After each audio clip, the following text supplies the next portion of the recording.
lagbagan dyan sa impeachment trial na yan. Handa ho itong si VP Sara. Di ba? Doon sa pinakahuling ano niya, pinakahuling interview niya, talagang gusto niyang matuloy ang impeachment na yan para talagang mapaliwanag niya ang kanyang side. Diyan ho kasi medyo magiging fair ang laban. Doon sa House of Representatives, kahit ano hong paliwanag ni VP doon, wala hong ano doon, wala ho siyang katuwiran doon. Wala hong makikinig sa mga paliwanag niya doon. Kasi hindi pa ho nag-uumpisa ang pakay ho talaga ng mga congressman noong mga panahon na yon, nung nandun sa Committee on Good Government nitong si Joel Chiway, ang pinag-uusapan niya ano na yan, yung mga naging basihan ng impeachment ni VP Sara, wala ho talaga silang planong makinig sa mga paliwanag. Bagkus, ang gusto lang ho nila ay makapaghanap ng ebidensya na para masampahan ng impeachment itong si Vice President Sara Duterte. Dito sa bahagi ng video natin na to, pakinggan nun natin naging interview nitong si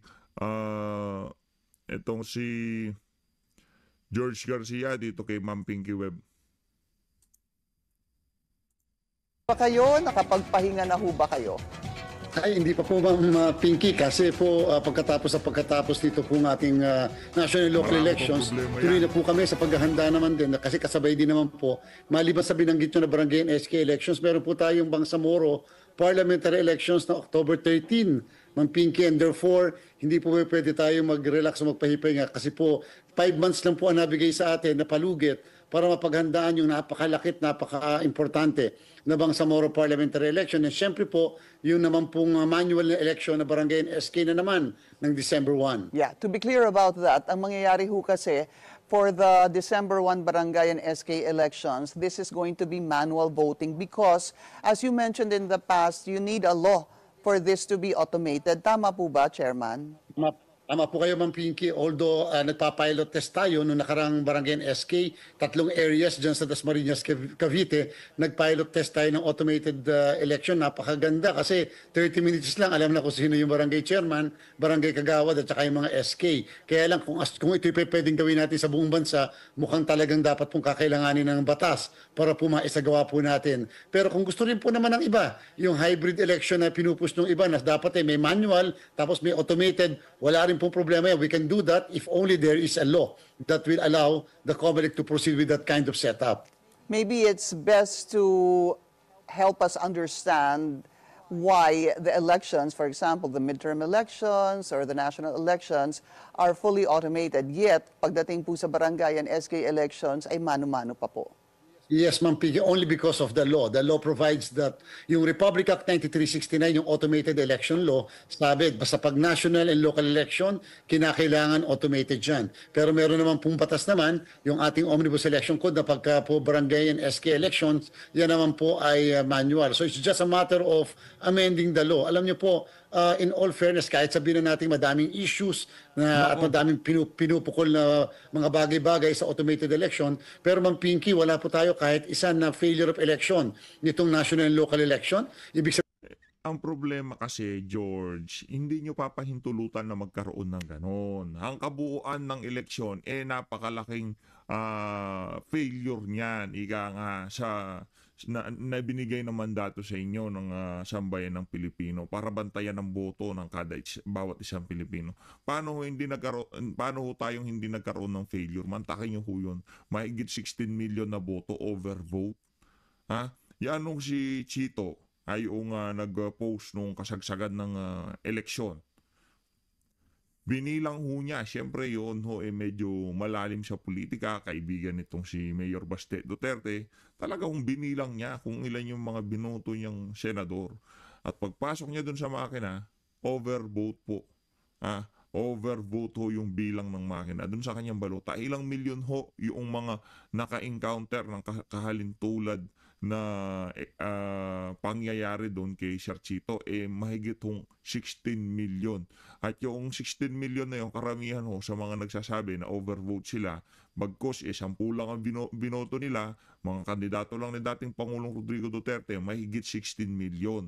Ganun ho kapalpak yung nagdaang eleksyon. Kaya kung maaari, kung sino man ang hahawak dyan sa Committee on Electoral Reform sa Senado, dapat pagtuunan ho talaga ng pansin. Yang ano na yan, yung susunod na 2028 presidential election. Dahil talagang etong si George Garcia, ano ho ito, walang yaho itong mama na to. Lahat ho ng palusot gagawin ho ng mama na to. Siyempre, sa ano ho niya, sa balikat niya nakasaalang-alang. Kahit na napakaraming kapalpakan, kahit na napakaraming problema ang kinaharap, ano ho, ang dating, ang gusto ho nilang palabasin sa sambayan ng Pilipino, naging matagumpay in general yung nagdaang eleksyon. Bagkus hindi naman ho talaga yun ang nangyari. Maging sila alam ho nila, no, na yung mga makina napakahaba ng pila, yung mga makina nag-overheat, yung makina linuluwa yung mga balota. Kumbaga idinaos lang ho talaga, ipinilit lang kasi kung sakaling magkaroon ng issue talaga yung botohan na yan, yung mga susunod talagang pagka ginamit to yung mga automated election na yan, yung mga makina na yan, wala na hong magtitiwala dyan. Kaya kailangan ho talagang itawid nitong si George Garcia itong 2025 midterm election. Sa kanya ho ano yan, ika nga, kinwestiyon na yung makina na yan, yung Miro system na yan, diyan sa House of Representatives.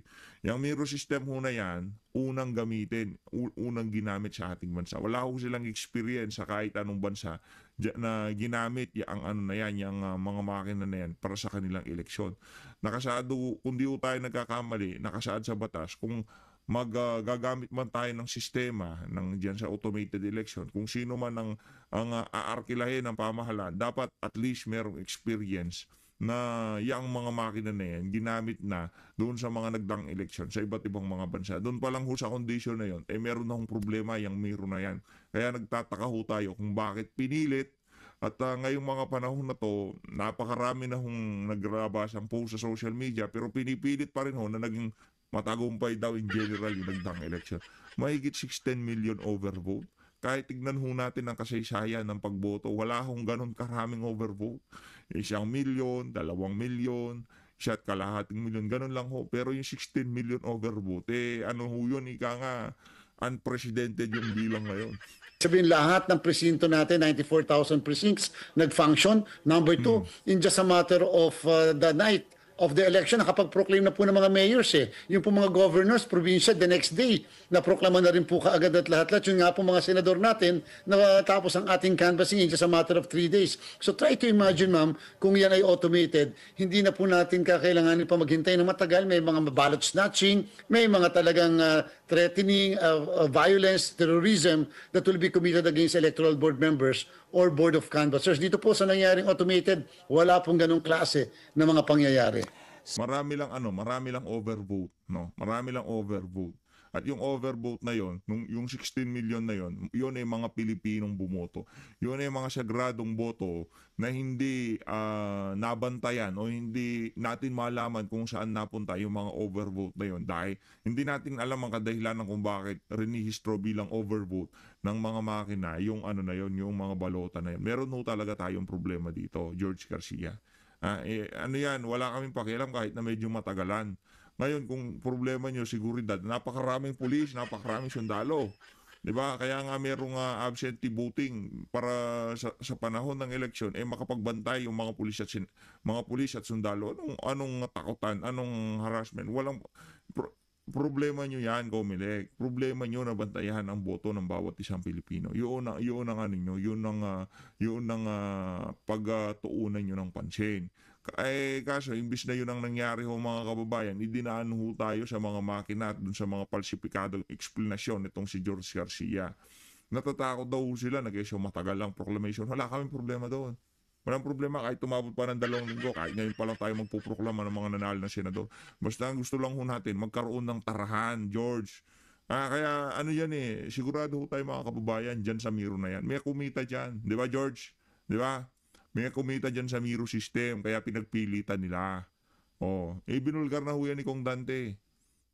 Binulgar na ho ni Congressman Rodante Marcoleta yan, na meron talagang problema yung Miro na yan. Hindi ho ito para maupo yung mga kandidato dyan sa PDP ang pagsasalita ho natin, ang kontra ho natin sa mga nangyaring kapalpakan diyan sa COMELEC, sa kadahilan ng noon pa man, hindi ho tayo fan ng automated election.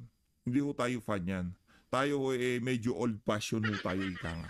Gusto ho natin magkaroon ng tarahan sa bawat presinto na kung saan ang bawat isang boto ay nabibilang, nababanggit, na isisigaw ng kung sino man taga-COMELEC ang pagbasa ng mga pangalan dyan sa mga balota na yan. Yun ang gusto natin. Dahil yun, anong takutan-takutan? Anong ginagawa ng mga pulis? Ang madadaan ba sa takutan ng COMELEC? Naku, isa ho kayo doon sa mga ahensya na makapangyarihan sa panahon ng kampanya, panahon ng eleksyon. Isa ho kayo doon sa mga ahensya na pagka nagsalita kayo sa panahon ng eleksyon, pinapakinggan kayo. Ngayon, kung yung isang lugar, meron nga kayong kakayahan na isa ilalim sa COMELEC control ng isang lugar pagka di ba? Ang isang panahon ng kampanya, di ba? Pagka maraming kaguluhan. Hindi issue yung kaguluhan na yan. Ang issue dyan, merong kumita dyan sa Miro system na yan kung bakit hindi siya matanggal-tanggal. Sa kabila ng napakaraming issue ang naglalabasan ngayong mga panahon na to. Yun ho yun. So, with regards to what you mentioned a while ago, Chairman, on proclaiming the winning candidates, there are at least two individuals very unhappy with the COMELEC. One is asking for your resignation, and the other one is asking that, basically saying that the COMELEC commissioners should be impeached. Of course, the first one is Ronald Cardema, whose proclamation of the Duterte Youth Party list has been halted because of a petition. And likewise, ito pong si Vice Mayor Ral candidate or winning mayoral candidate, Attorney Respicio, dahil naka-on hold din po yung kanyang proklamasyon. Unahin na po natin si Mr. Ronald Cardema. Basically, there were two party list groups that their proclamation was suspended for the meantime due to pending petitions. However, dalawa po sila, Duterte Youth and Bagong Henerasyon. Pero yung Bagong Henerasyon po ay tinanggal na po yung yung suspension. So they have been proclaimed. Not yet, Ma'am Pinky. Na-resolve na lang po kanina, lumabas yung resolution ng division na dinismiss yung petition laban po sa kanya. Yung po yung sinasabi naman natin. And therefore, yung po binabanggit nyo, yung Duterte Youth, sana medyo makahintay lang ng konti kasi ilang taon na nga pong nakapending yung case na yan. And therefore, talagang tama naman po na ma-resolve na. Yeah. Ngayon, Ma'am Pinky, hindi ko lang po makita at mawari talaga kung bakit, paano mariresolve yung kaso. Kung magre-resign ang chairman ng Commission on Elections, to think, Ma'am Pinky, that I did not participate. Brad, dapat mag-resign ka dyan sa pwesto mo na yan. Sa dami ng iskandalong ginahaharap ngayon ng COMELEC, hindi mo natin malaman kung saan nang kumukuha ng kapal ng mukha ito si George Garcia para humarap sa media sa kabila ng nagkaroon ng 16 million overvote sa nagdaang eleksyon. Yung 16 million na yun, nakapagpanalo ho ng presidente yun noong 2016 presidential election. Yung 16 million na yun, pinanalo ho si dating Pangulong Rodrigo Duterte. Yung ganong karaming boto, ika nga. Kaya para sabihin na hindi ka magre-resign o hindi nyo re-resolvahin yung mga na-encounter na problema. At hanggang ngayon, maraming naglalabasan na talagang hindi na nga ho hindi na vote buying ay issue natin dito ngayong mga panahon na to. Di ba? Wala ho tayong ganong karaming naririnig na merong namimili ng boto. Etong si ganito, nahuli siya ng mga tauhan niya, namimili. Wala ho tayo narinig na ganon. Ang issue ho ngayon, yung mga bumoto, hindi ho namin malaman, maging tayo dito sa PH Update, personal, hindi ho natin malaman kung talaga bang nabibilang yung ating mga boto pagka pinasok natin dyan sa makina na yan. Magkaroon ng manual counting. Kung gusto nyo nang ipakita yung mga numero sa screen, dapat po talaga, bigyan nyo rin ng ika nga tsansa yung bawat mga botante na makita nila sa bawat prosinto na yung kanilang boto ay boto ko yan, natara di ba? Pagka yan binabasa o tinara yan, o ibig sabihin yung boto mo nabilang. Pero dyan sa automated election na yan, George, yung kapangyarihan ng bawat isang Pilipino, ginawa nyo lang numero sa computer. Hindi ho yun ang gusto namin. Dapat sa pisara, ilalagay doon bawat isang boto. Guguhitan ka ng isa. Yun ang gawin nyo. Ngayon kung meron ka pang natitira kahit katiting na kahihiyan sa sarili mo, bumawi ka sa 2028. Pag nagkaroon ng hearing sa Senado, mag-suggest kayo na ilagay sa batas na magkaroon ng manual voting. Kasi ipipilit nyo dyan, nasa batas kailangan magkaroon ng ika nga,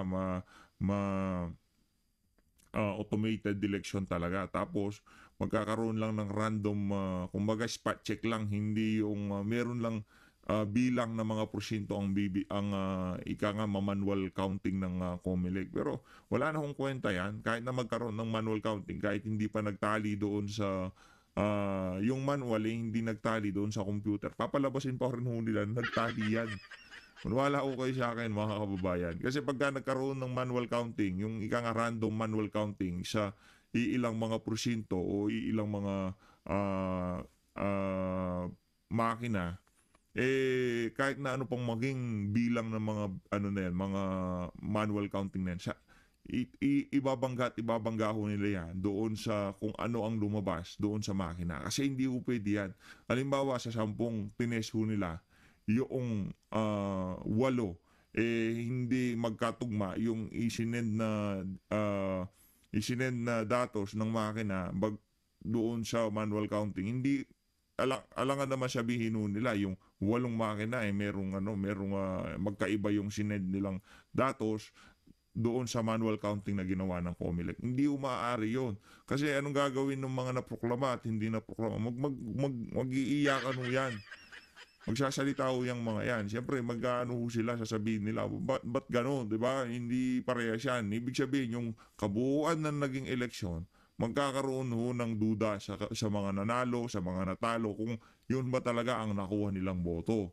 Yun ang mangyayari doon. Kaya hanggat maaari, yung manual counting na yan, kung magsasagawa dyan, COMELEC din, ibabangga din ho nila yan doon sa kung ano ang ibinato ng mga makina doon sa municipal, doon sa provincial, ibabangga-bangga ho nila yan. Kaya yung manual counting na yan, kabalbalan ho yan, manual counting, precinct level ang gusto ho natin dito. Magkaroon ng tarahan sa bawat porsyento. Huwag niyong problemahin ng gastos, George. Huwag niyong problemahin ng pagod, George. Ang nagbabayad dyan, sambayan ng Pilipino. Ang perang winawalyas dyan, pera ng sambayan ng Pilipino. Okay? Sasabihin, napakamahal, manpower, takutan. Walang problema. Meron tayong sundalo at pulis. Pero ang importante dito, kung manalo yan si Bam at Sikit ko, wala tayong pakialam. Kung yun ang gustong mangyari ng sambayan ng Pilipino, hindi ko tayo magre-reklamo dito. Ang sinasabi ho natin dito lagi, hindi tayo nagsasalita para iupo itong si kandidatong ganito, si kandidatong ganyan, mapalitan si ganito. Hindi ho. Mabilang ng tama yung bawat boto ng bawat isang Pilipino. Dahil dito sa nagdaang eleksyon, sa maniwala ko kayo sa hindi, napakaraming kalokohan na nangyari dyan. In the suspension of the proclamation of these two party list organizations, sapagkat meron po akong previous professional relationship sa kanilang dalawa. So hindi po ako nag-participate dyan. Yung pong 6 na mga kasamahan ko sa National Board of Canvassers, sila po unanimously ang nag-suspend ng proclamation ng 2 party list po na ito. So at again, yung cases po kasi nila parehas ay nakapending hindi po sa NBank. Nakapending po yan sa division ng COMELEC. So ibig sabihin wala pong participation ang commission chairman sa mga kaso po na binabanggit.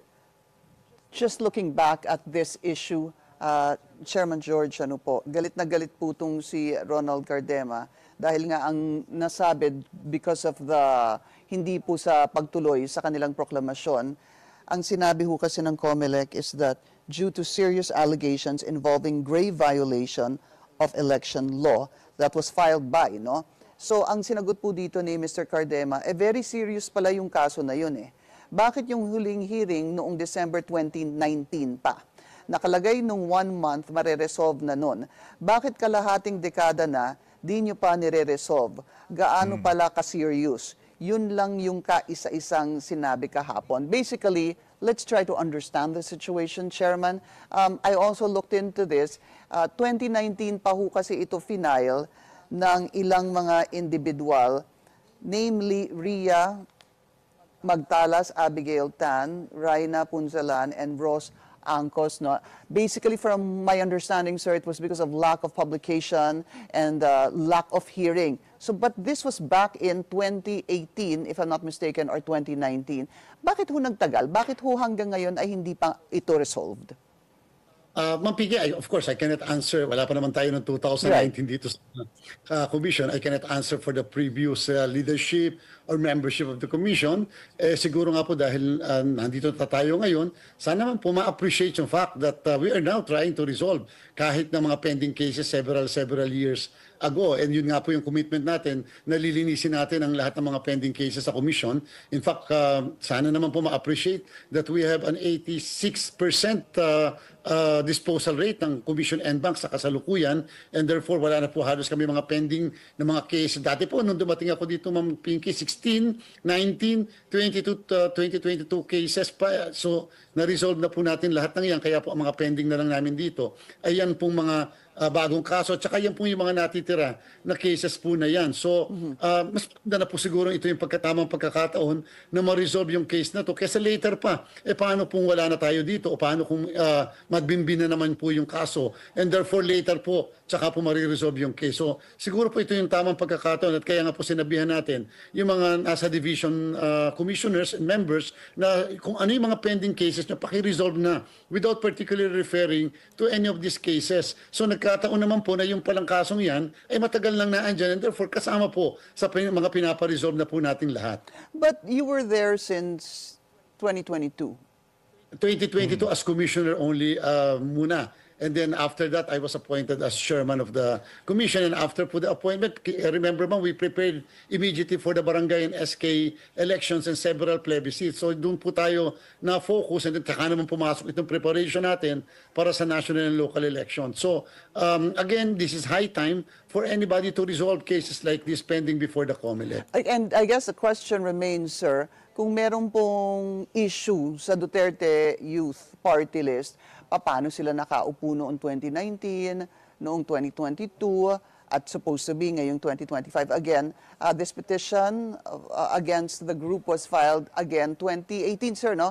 Or 2019. So, dahil nga nag-prepare kayo, would you say that somehow nakaligtaan ho kaya na resolbahin itong kanilang issue? Hindi ko po, again, mahirap po kasing nagbigay ng statement patungkol sa nangyari before. Basta ang importante, Ma'am Pinky, ganito po yun. I think without touching on the merits of the case, the very issue here is because of the issue of jurisdiction of the COMELEC. Kaya po hindi po siya madali na kaso. It's a very complicated matter because the question is what is the effect in case indeed there is no publication of the application for registration. So, yan po ay kinakailangan i-resolve. Nagkaroon ba ng jurisdiction ng komisyon dyan sa petisyon? At kung hindi nagkaroon ng jurisdiction, bakit na-proclaim? Ilang beses na nga nakaupo, tama po yan. Pero may latest decision po ng Supreme Court, Ma'am Pinky, kasi yung kaso ng Anwaray versus the Commission on Election. Doon sa Anwaray, ilang beses nakatakbo yun, ilang beses na nanalo. But the COMELEC later on disaccredited Anwaray party list, and it reached the Supreme Court. The Supreme Court affirmed the power of the COMELEC to even review the accreditation of a party list because continuing po yung qualification na yan. And doon po natanggal yung Anwaray. It resulted to the proclamation of Akbayan party list. Itong katatapos lang na term ng 2022. Yeah. So I think there's no doubt as to whether the COMELEC can resolve a pending case even on the issue of jurisdiction. As to whether lang why ngayon, yun na po, ma'am, yun na po yung sinasabi natin because we caused the review of all the pending cases so that these cases can now be resolved immediately. Pero galit na galit po siya sa inyo. Yun na po. Sino ba naman kasing hindi magagalit? Talagang pinupuntirya ho ang Duterte. Sa amin ninyo, sa hindi. Ano naman ikaw naman, George, paupuin nyo na kasi, proklaman nyo na. Kung ano man ang problema, resolbahin nyo na. Hindi naman talaga yung sa House of Representative, hindi nga sila binibigyan ng budget. O pag nagsasalita sila, binabara sila ng mga kaalyado nitong si Tambaluslos. Ang atin lang ho dito, kung binigyan sila ng mandato ng napakaraming Pilipino para diyan sa party list na yan, kahit sino pa yan, kahit na mga pinklawan. Wag lang yung mga makakaliwa kasi mga makakaliwa, mga salot yun eh. Kahit pinklawan, tingnan nyo yung kay Leila de Lima o nakapasok, eh, nagreklamo ba tayo? Eh, kung yun ang gusto ng sambayan ng Pilipino, makapasok yung mahilig siya sa banayan dyan sa House of Representatives. Yang si Sel Jokno, Akbayan, o nakapasok, o ano magagawa natin kung gusto ng sambayan ng Pilipino, eh, kahit na ano yan, kay Risa Hontiveros, ano magagawa natin? Gusto yan, di ba? Nag-number 1 pa nga. Pero kung yung Duterte yun, nakapasok, huwag yun naman hong pigilan, huwag yung harangan. Nagmumukha na ho kayong nagmumukha kayong nagpapakasangkapan sa mga kumakalaban o sa mga galit diyan sa ano na yan, diyan sa party list na yan. Una na diyan si Tambaluslos, yun ang sigurado dito. Ayaw ho nilang makaupo yan 30 na yan dahil dito sa ano na to, dito sa ano na to, second half ng administrasyon na to, panigurado makikipagbahalagbagan ho yung Duterte Youth Party list yan kung sakaling makaupo sila. Yun ang sigurado natin. Yun nga po, so, hindi na po ako magbibigyan ng Medyo kahit tumataas po yung kanyang boses dahil nga para sa kanya, kay Mr. Cardema, how many votes did they get? 2.9 million? Correct. I believe, well, you know, they were number 2. And hindi daw pinapayagan yung kanilang mga nominees na makaupo dahil nga sa naging decision ng COMELEC, which you're saying you were not part of, na hindi matuloy yung kanilang proclamation. Yun na nga ma'am, kaya po parang barking on the wrong tree. But of course, because I'm the head, Hindi barking on the wrong tree. Ikaw naman, George Garcia. COMELEC chairman ho kayo. Kung ano man ang ano diyan, mga nangyayari diyan sa ano na yan, diyan sa mga kaso, mga petisyon na isinampa. Sa gusto nyo, meron ho kayong kumpas diyan. Ngayon, sinasabi nyo yung kay Cardema kung bakit galit na galit siya, maling taong kinagagalitan niya. Kayo ho ang boss diyan sa COMELEC. Ngayon, ayaw paupuin yung kanilang mga party list yan. Eh, meron ho talaga tayong problema. Kahit sino magtataas ng boses sa inyo. Yan ho, binigyan ng, hindi ho para sa inyo, hindi ho para kayo magsabi na yan, hindi dapat maupo yan o maupo yan. Pinagsalitaan nyo ho, ilinagay nyo sa balota ang pangalan ng Duterte. Naisa, binoto sila ng mga kababayan natin. Ang tanong, bakit hindi nyo ho sila bakit hindi nyo hayaang makaupo yung mga representante ng Duterte Youth dyan sa House of Representatives? Yun lang naman ho. Binigyan sila ng mandato. Pangalawa ho sila sa pinakamarami. Hindi dito para kampiyan natin itong si Ronald Cardema. Ha? Hindi ho yun. Ito yung dapat gawin na maigi yung trabaho ng COMELEC. Hindi yung pagkakalaban ng pamahalaan. Pinipigil-pigilan yung mga proklamasyon, yung dapat sana ano na yan, nasa House of Representatives na, di ba? Ngayon nangyayari, nagsasalita sila, nagkakaroon ng kaliwakan ng press conference yan. Napapanood nyo na yan. Pagkatapos ng video na to, subukan nyo natin pasadahan. Yan naging press con nitong sila Ronald Cardema. head of the commission, maybe that's the reason why he's barking on the entire commission represented by me. But come to think of it, I did not participate nga po eh. Very clear yung aking boto doon po sa NBOC resolution. So how can you blame somebody who did not participate even in the deliberation on the non-proclamation? So, but just the same, because I'm the head of the commission, so I guess the responsibility should always fall on whoever is the head of the agency, and in the final analysis, the buck should stop to somebody, and that somebody should always be the head of the commission. That would be you, sir. Any information on when or how soon this issue can be resolved?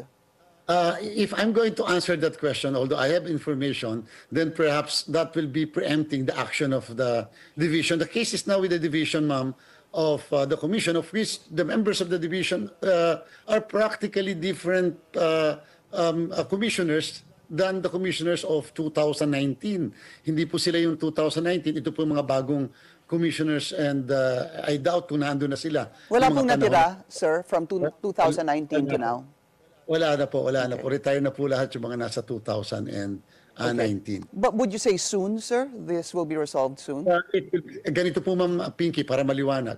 Even if a party list is proclaimed, or even the nominees were proclaimed the other day or just the other day, the COMELEC retains jurisdiction. Meaning to say, we have jurisdiction until June 30, 1201.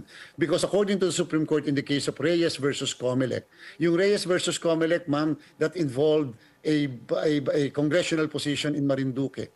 Ngayon po, sa Reyes versus Comelec, the Supreme Court said that there are 3 requisites before the Comelec will lose jurisdiction. Number 1, there should be proclamation. Number 2, there should be a valid oath. Number 3, there should be assumption to office. Dinagdag po ng Supreme Court ng Pinky yung pangatlong requisite, assumption to office. So meaning to say, hanggat kahit pa may proclamation ng isang party list organization or nominee, kahit pa meron siyang oath, kahit sa barangay chairman or sa isang notary public, basta wala pang assumption to office, which is June 30, the COMELEC will still have jurisdiction. However, if the 3 requisites were complied with, by 1201, the COMELEC will lose jurisdiction. And therefore, under Article 6, Section 17 ng Constitution, the HRET, the House of Representatives Electoral Tribunal, shall be the sole judge of all election returns and qualifications of the members thereof. Lahat po sa kanila sa House, pupunta po sa HRET kapag pagkatapos po ng June 30.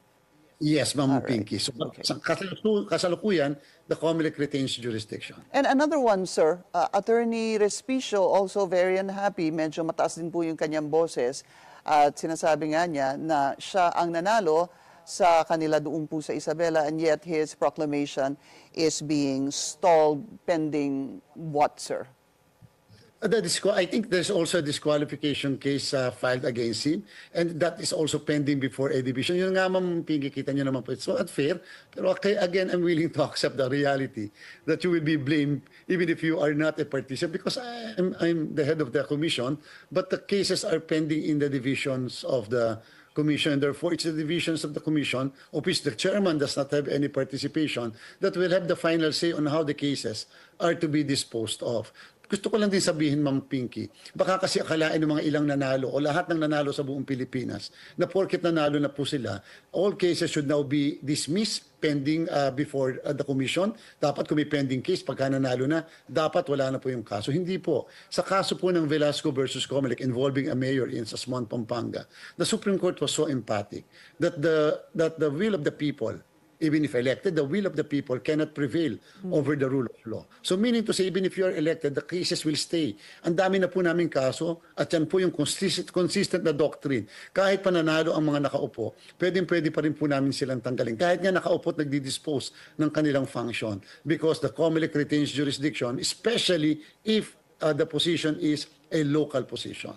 Very concerned, si Attorney Respicio, sir, I know it's quite technical, but he was talking about this 3.4 version that he said that was supposed to have been used, but it was a 3.5 version. Again, this is a little too complicated for me. I did read on this, and you had a reasoning here na sinasabi mo, yun yung pinakita during the trusted build na tinatawag. But I guess just to summarize this, sir, may punto ho ba si Attorney Respicio nung sinabi niyang may diferensya doon sa 3.4 na ipinakita siguro sa ginamit sa makina, pero ang lumabas daw po ay 3.5? Unfortunately, medyo mali po yung argumento. Pasensya na. Kahit po yung NAMFRED, PPCRB, nung nagpa-press con sila, nagsabi, nandun sila nung ang problem po kasi, Ma'am Pinky, yung mga nagsasalita, perhaps against yung ilan, hindi po kasi sila present during the trusted build at wala rin po sila during the so-called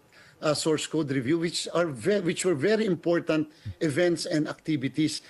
Ngayon na naman tayo dyan sa source code review na yan leading to the conduct of the election.